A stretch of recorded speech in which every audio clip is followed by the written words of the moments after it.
Good morning, dear students, and welcome back to the online classes of our English. And let's continue with the left out portion of this chapter of yours, The Summer of the Beautiful White Horse by William Saroyan. In this chapter, what we have seen till now, let's go through that once, and then after that, we'll continue with the left out portion. In this, The Summer of the Beautiful White Horse, a very simple story it is about two boys. They both are cousins and they belong to the Armenian tribe, to the Garoglanian family, which is considered to be very poor. It's said that they were so very poor that they themselves didn't know that how they were able to fill their bellies.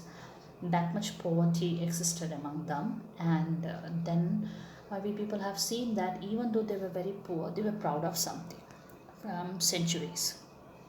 And what they were proud of, they were proud of the fact that the trust and honesty was the hallmark of their tribe. They may starve, they may stay hungry, but they will never ever deceive anyone. Means they will not take advantage of anyone, or they will not steal anyone's thing. And as I told you that when these all things can be said about the Garoglanian family at that time, this story seems to be little, you can say that a misfit to all these things that I'm portraying in front of you about the Garoglanian family or about the Armenian tribe. Because in the story, we people have seen till now that the story is narrated by Aram, one of the two cousins here, and basically he is sharing with us one such circumstance or one such incident that took place when he was just 9 years old. And it was a time period when basically the children, they are very much full of imagination and all kind of happy goings around them.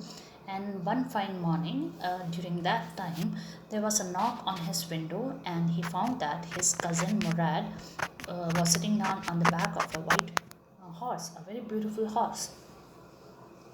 He was surprised like anything because the condition in which the tribe was, the poverty that persisted there, under that condition, it was very difficult for them to purchase a horse. And if purchase is not possible, obviously, what will be the next step that could be taken? Definitely stealing. But because they belong to the Armenian tribe, there seemed to be no chance that any of the Garoglanian member can ever steal. But then Murad was a different case. He was considered a crazy fellow in the entire tribe. You know what I mean by crazy? Crazy means a person who can do any kind of act without thinking of the consequences or any other kind of thinking. So he was considered as a crazy streak in the tribe. And then when he brought the horse, a lot of thoughts started rising up in Aram's mind.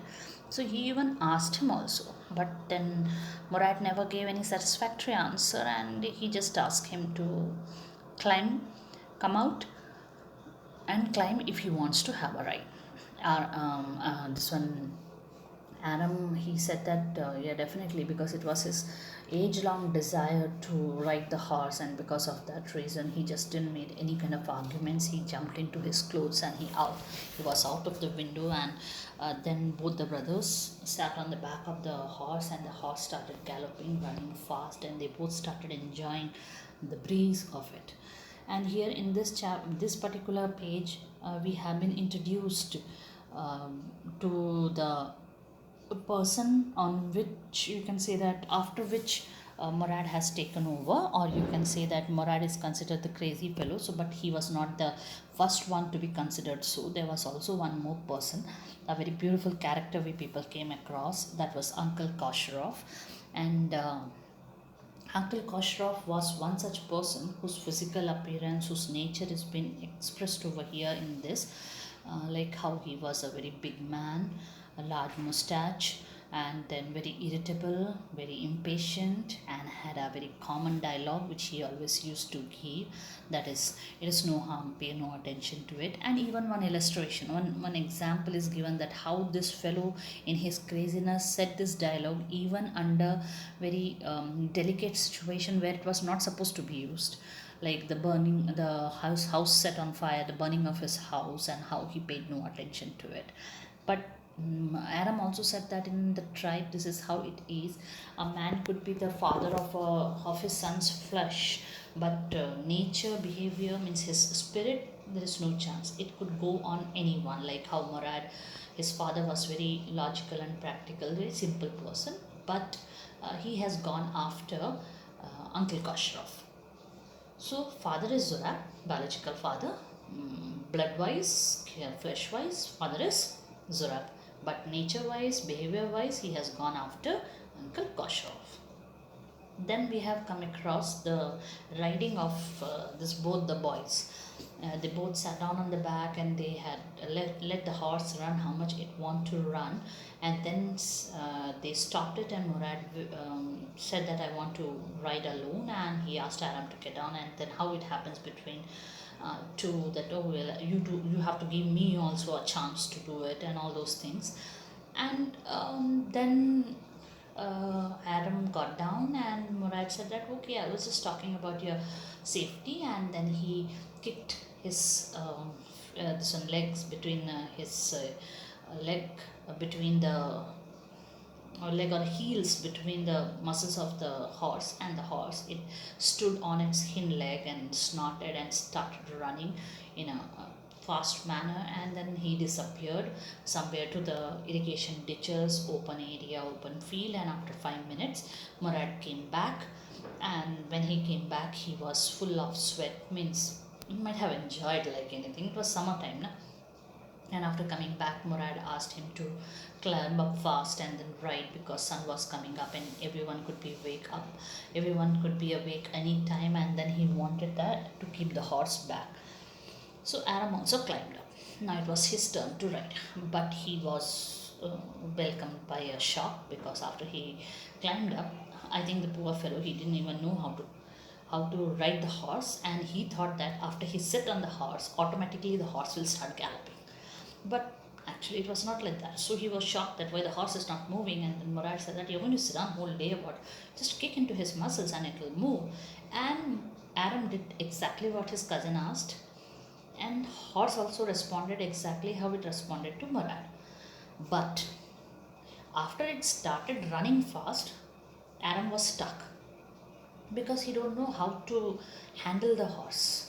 And then horse, instead of going, he might have thought that, like how Murad went to the field area, dry area, the horse will automatically on its own will go there, take Aram over there for the ride. But it never happened in that manner. Instead of that, it went towards the vineyard side, and it started jumping over the vines. And after the horse has jumped the seventh vine, Aram was down on the ground, and horse ran away.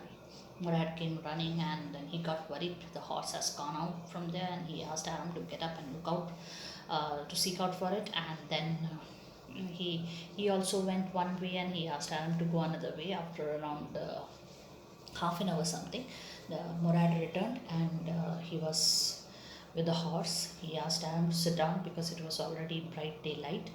And while they were going back, Aram started asking him questions like where we are going to keep, or whether we are going to give back.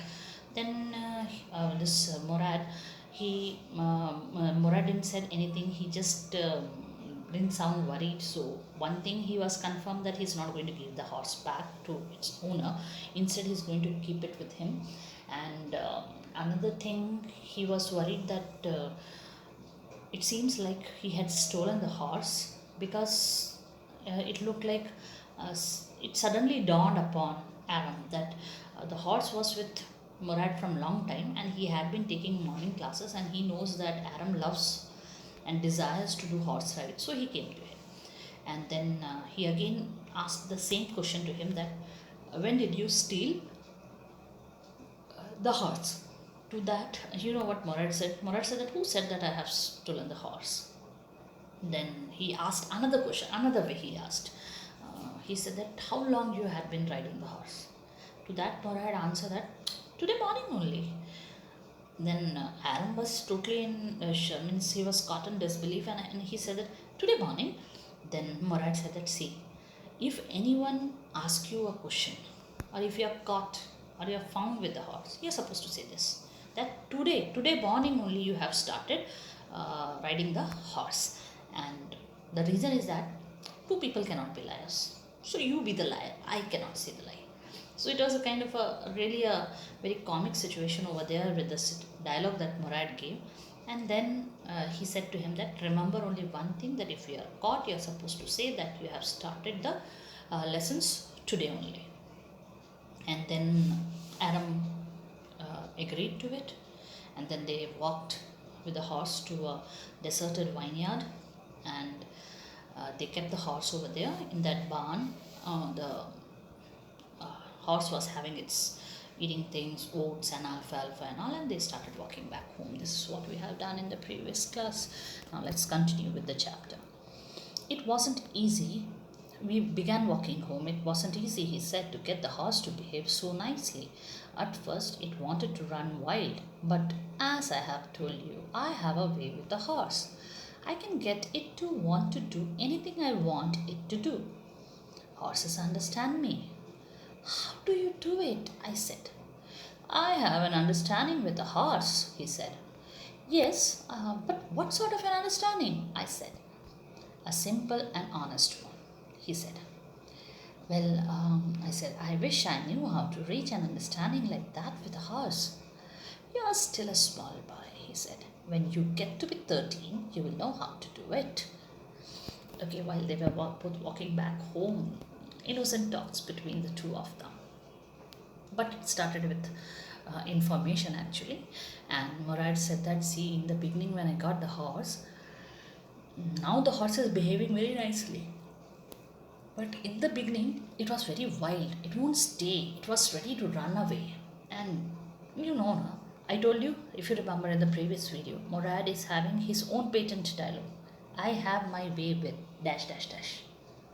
Means different things. Okay, like how Uncle Murad is having that habit, no? It is no harm, pay no attention to it, in the same way.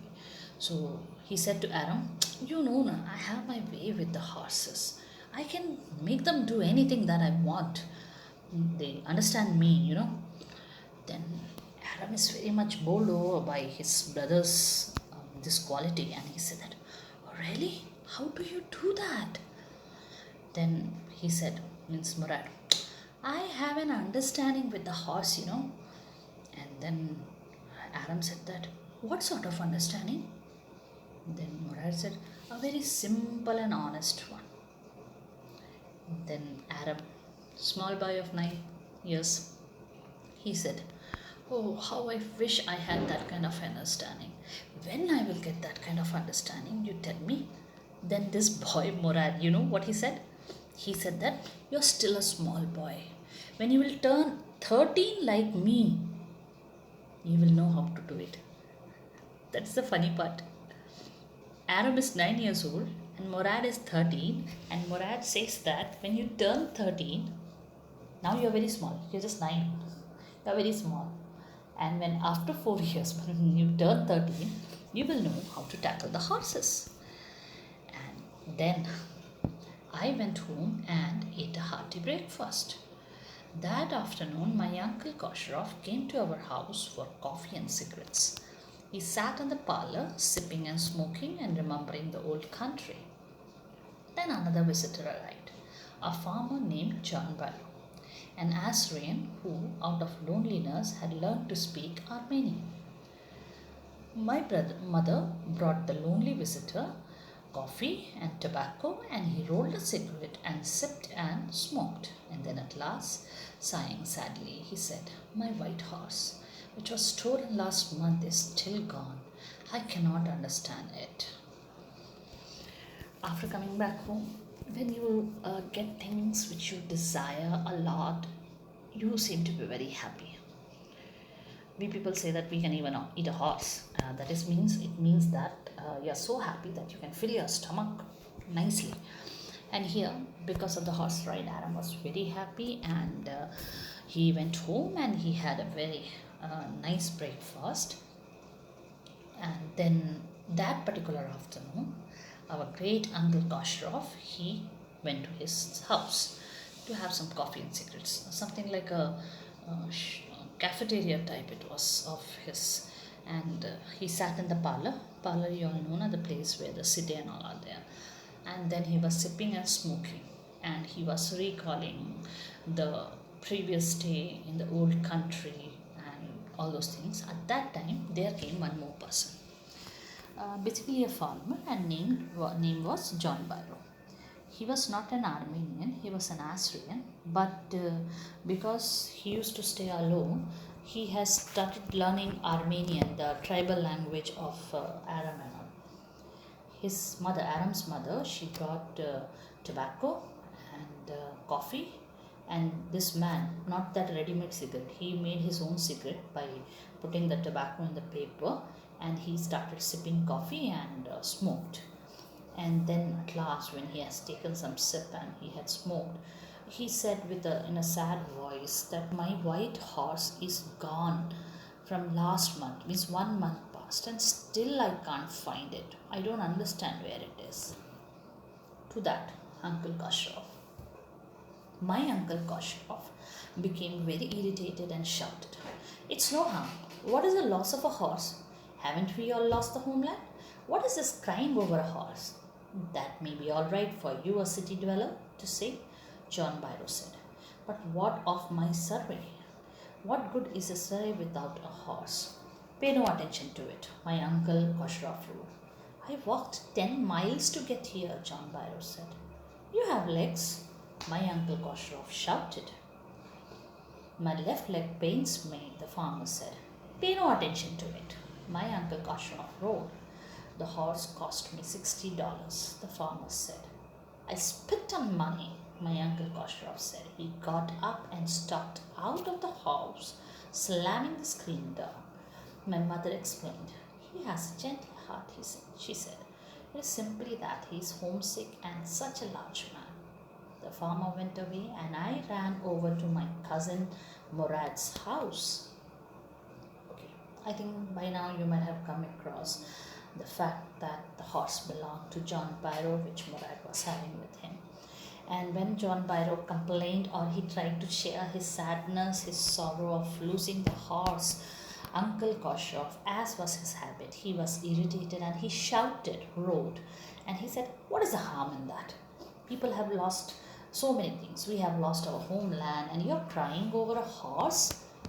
Then this farmer, he said that, "You city dweller," means moving about from one place to another, living in city, what you will know about what I'm feeling. I'm having a surrey. Surrey is a kind of a cart attached to the horse, and what good is a surrey without a horse? Means if that horse is not there, what is the use of that surrey? Then Uncle Koshrov, as usual, he shouted and he said, "Pay no attention to it." Then that farmer, he said that, "I walked 10 miles. Uncle Koshrov saying, "You got 2 legs now to walk." Then that farmer, he said, "I'm having pain in my leg." As usual, Uncle Koshrov again, pay no attention to it. Then that man, that farmer, he said that, "I have spent $60, for that horse." So Uncle Koshrov, he said that, "I spit on your money. मैं तुम्हारे पैसे पे थूकता हूँ." And then he got up, he moved out, stalked out of the house. Means he just moved out of the house, slamming the screen door. Screen door, like how you might have seen in our school, in principal's office, that half door is there. Yeah, that screen door. He just opened and he went, and it closed behind him. Mother, means Adam's mother, she said to the farmer, "He's a man with a very gentle heart, and he's homesick. He's missing his previous home, so that's why. Otherwise, he's a very good fellow." The farmer also went away, and our dear Adam, he ran to his cousin Murad's house because of the new news that he had received, for the information that he had gathered. Okay. He was sitting under a peach tree, trying to repair the hurt wing of a young robin which could not fly. He was talking to the bird. What is it? He said. The farmer John Byro, I said. He visited our house. He wants his horse. You have had it a month. I want you to promise not to take it back until I learn to ride. It will take you a year to learn to ride, my cousin Murad said. We could keep the horse a year, I said. My cousin Murad leaped to his feet. What? He roared. Are you inviting a member of the Garoganian family to steal? The horse must go back to its true owner. When? I said. In 6 months at the latest, he said. He threw the bird into the air. The bird tried hard, almost fell twice, but at last flew away high and straight.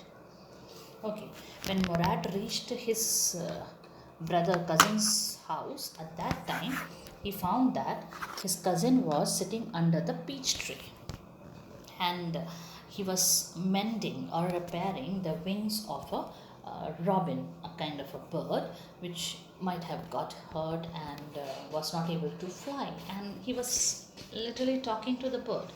So one thing we can understand, that people call Murad a crazy streak, but Murad seems to be an animal lover. He has got that gentleness within him. That's why he was holding that hurt robin and trying to mend up or repair its wings. And then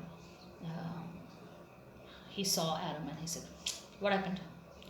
Then Aram was out. He just blurted out and he said that, "See, that farmer John Byro, he came to our house.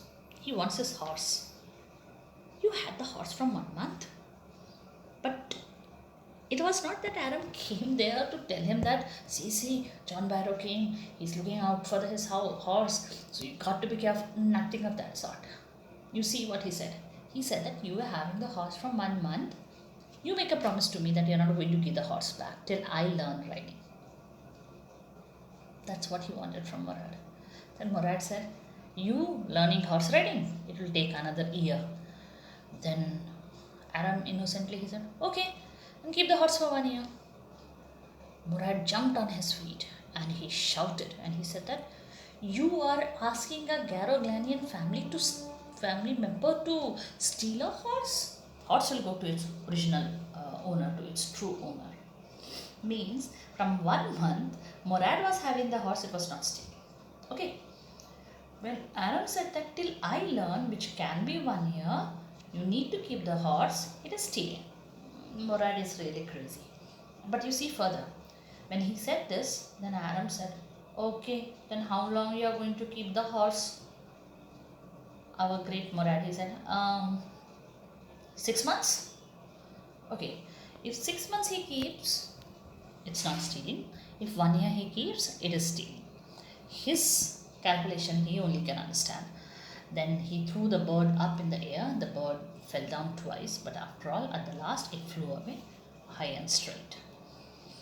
Early every morning for 2 weeks, my cousin Murad and I took the horse out of the barn of the deserted vineyard where we were hiding it and rode it, and every morning the horse, when it was my turn to ride alone, leaped over grapevines and small trees and threw me and ran away. Nevertheless, I hoped in time to learn to ride the way my cousin Murad rode. Okay, now both the boys, every morning, they used to take out the horse from the deserted vineyard where they were hiding it, and they used to ride the horse. And whenever it was Aram's turn, the horse used to go over the small trees, grapevines, and then at the last, it used to drop Aram. But Aram was still very much confirmed that before the horses return to the true owner, he will be able to ride like his brother Murad. Then one morning, on the way to Fetwagian's deserted vineyard, we ran into the farmer John Byro, who was on his way to town. "Let me do the talking," my cousin Murad said. "I have a way with farmers." Again, I have a way with ... farmers. "Good morning, John Byro," my cousin Murad said to the farmer. The farmer studied the horse eagerly. Now one day morning, while they were just coming back from their daily ride, daily class, they happened to meet John Byro, whose horse it was actually. Seeing him, Murad said that, you stay quiet, huh? I will do the talking. I have my way with the farmers. And then they reached there, and cousin Murad said to the farmer, "Good morning, John Byron." And John Byron was eagerly studying the horse. "Good morning, son of my friends," he said. "What is the name of your horse?" "My heart," my cousin Murad said in Armenian. "A lovely name," John Byron said, "for a lovely horse. I could swear it is the horse that was stolen from me many weeks ago. May I look into his mouth?" "Of course," Murad said. The farmer looked into the mouth of the horse. "Tooth for tooth, tooth for tooth," he said. "I would swear it is my horse if I didn't know your parents. The fame of your family for honesty is well known to me. Yet the horse is twin of my horse. A suspicious man would believe his eyes instead of his heart. Good day, my young friends." "Good day, John Byron," my cousin Murad said. After Murad wished John Byron, he also wished them. He said, "Good morning, son of my friends." And then he asked him, "What's the name of the horse?" Murad was literally so passionate about the horse. He said, "My heart."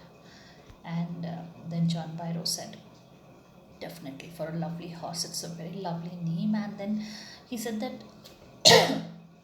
if I look at the horse, it looks exactly like the one which was stolen from me few weeks, maybe a month ago. And then he asked, "Can I look into its mouth?" Murad said, "Of course you can."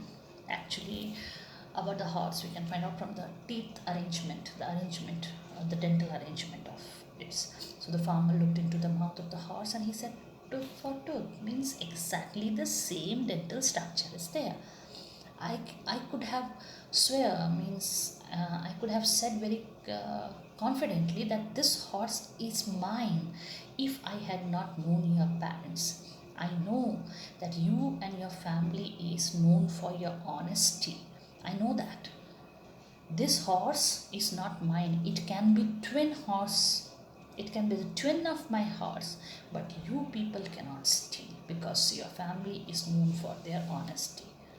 Then he said one line that a suspicious man means एक शक्की इंसान may believe his eyes, not his heart. John Byro here is not suspicious. Why? Because he knows that what the Ghanaian family is about. They are poor, but they are honest. So he said, "Good day, my young friends."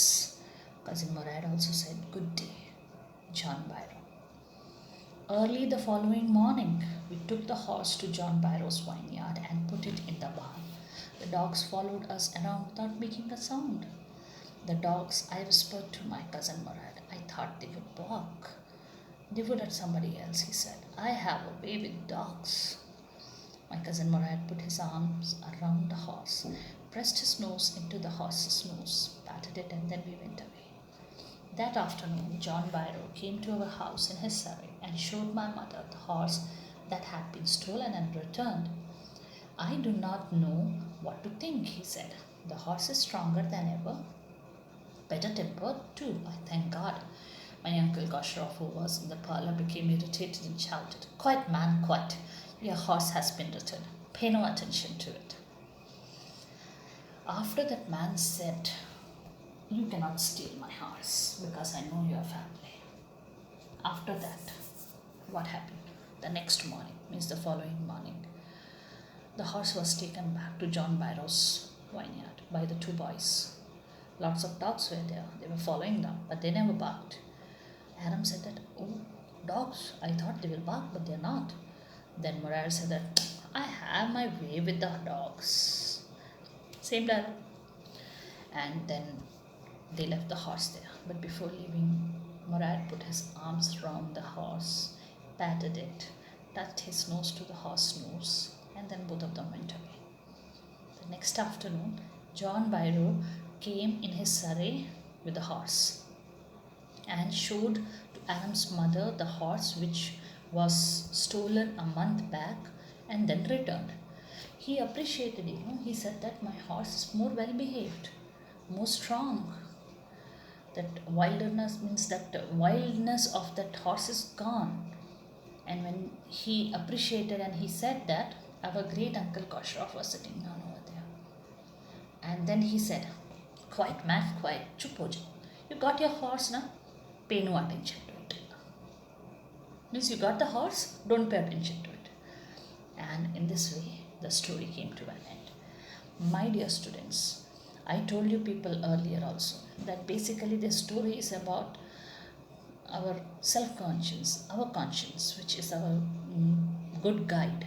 But one more thing you have to remember very clearly, that is, every child must know that the fame of a family is in their hand. Whatever they do, the parents are blamed. Their upbringing is pointed out. It is at stake. People will always think that if a child has done something wrong, it is the upbringing of the house. So you have to be very careful.